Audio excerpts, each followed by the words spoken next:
covering how to use different camera equipment and the different settings needed to film cinematic quality footage. This is preparation for Unit 18, Cinematography, where I'll be filming a music video, and this is to make it so I actually know what I'm doing using the cameras.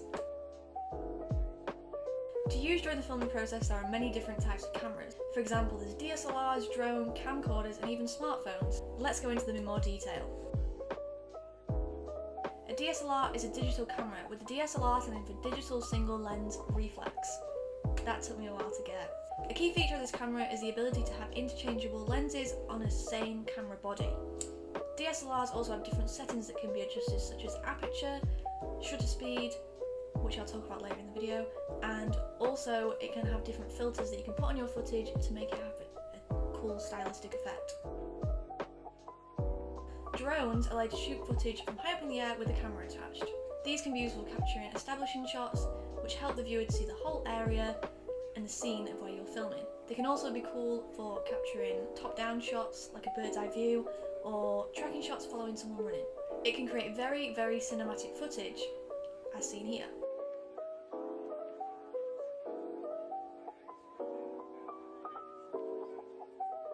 However, to fly a drone, you do need permission from the CAA and a flying license, so you better get revising for that test.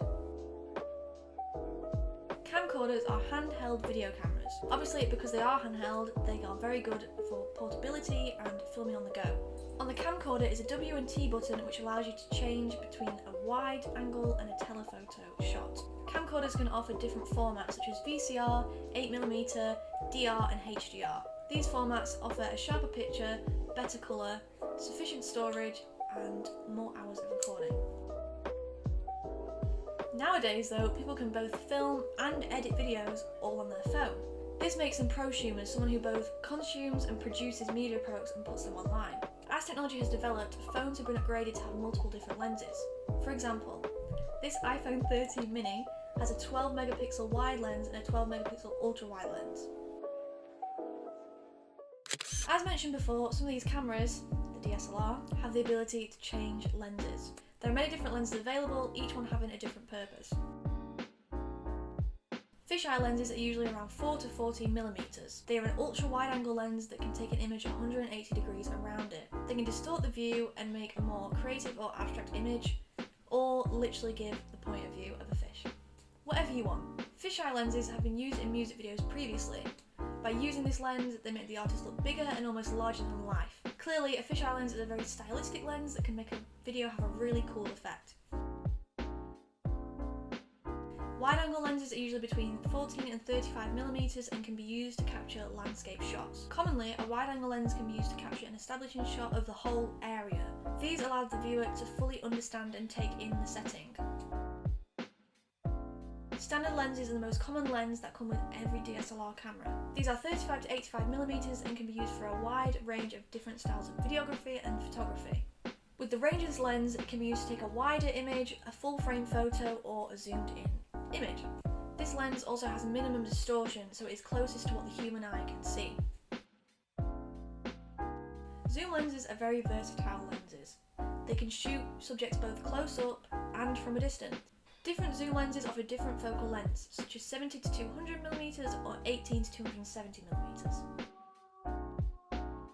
A telephoto lens can make objects appear closer to the camera than they actually are. It is basically an extreme zoom lens with a focal length ranging from 85mm to over 300mm. It can be useful for getting shots that would usually be obstructed by something, so you can stand far away and still get the shot that you want. These are commonly used for capturing sports or wildlife, because no one wants to stand next to a lion and take a photo, because it's a bit of a dangerous situation. There are three main pillars in photography/videography when it comes to camera settings. Firstly, we have ISO. The ISO is the camera's sensitivity to light. A lower ISO means less sensitivity to light, and a higher ISO means it's more sensitive. This means that shooting with a higher ISO will mean a brighter image, due to it being more sensitive to light. However, there is a danger of shooting at too high of an ISO, which will create a noisy and grainy image that does look quite low quality. Aperture is the opening of a lens that light passes through in order to get to the sensor inside of the camera. You can change the size of the aperture to let less or more light into the sensor of the camera. Aperture controls depth of field as well as exposure of the image. An easy way to understand how aperture works is if you think about your eye. When you go into a dark room, your iris will expand, so more light goes into your pupil, and when you go into a bright room, your iris will shrink, making your pupil look smaller, because you don't need as much light in. That's a pretty easy and sciencey way to understand it. Aperture is expressed in f-stop or f/something. So, referring back to the iPhone 13 mini, the wide lens has an aperture of 1.6 and the ultra-wide of 2.4. Even though it appears like cameras recording one continuous recording, they actually record multiple images called frames. The frames play back at such a fast rate that it looks like one continuous fluid motion. Frame rate is the measurement of how quickly or how many frames are shown per second, hence the measurement FPS or frames per second. The higher the frame rate, the smoother the motion will look. 24 FPS is a standard frame rate used by films, streaming video content and phones. Recording using this frame rate on a moving object creates motion blur. This is when moving objects appear to be out of focus due to quick movement.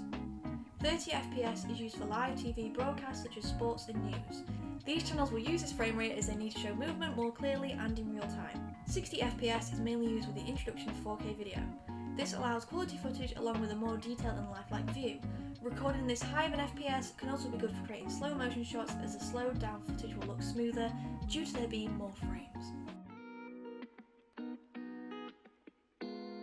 Now you've got your camera, but what about mounting it to film?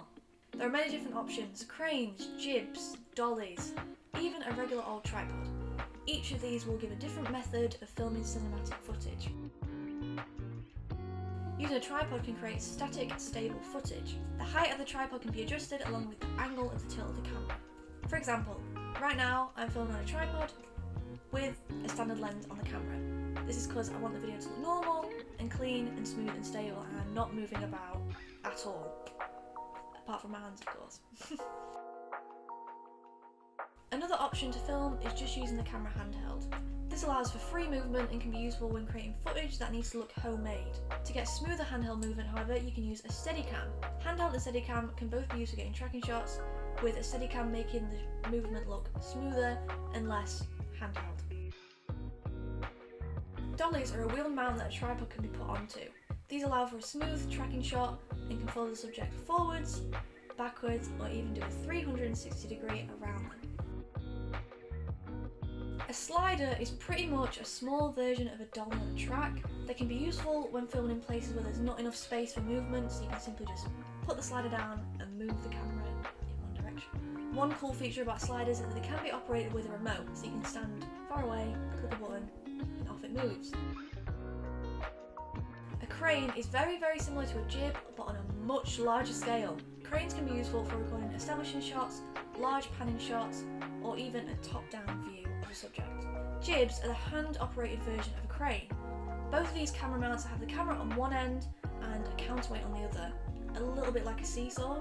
The counterweight allows for smooth movement in the shots.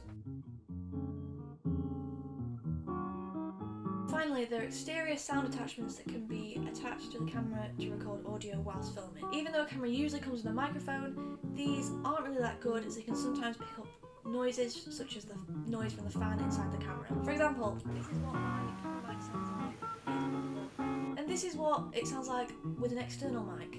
One mic that can be used is a gun mic. A gun mic can be attached on top of the camera directly on top. This mic is small and easy transportable and records sound pretty much coming straight in front of it. Another mic you can use is a boom mic, which is on a stick. This can be held over the place where you want to capture sound and be kept out of frame the whole time. You can also put on top of these mics little mufflers to stop capturing wind or any excess noise that is coming from around. However, due to me creating a music video to this unit, it is very unlikely that I'll need to capture the sound from around whilst I'm filming. Most of the sound will be removed during editing and added in after in the form of music. It could depend on the narrative structure of my music video, however, and whether there will be a break in the narrative or the song. So, there you go. That is a brief rundown of all of the different types of cameras, settings, mounts, and whatever in order to record cinematic style footage for Unit 18 cinematography. Thank you for watching.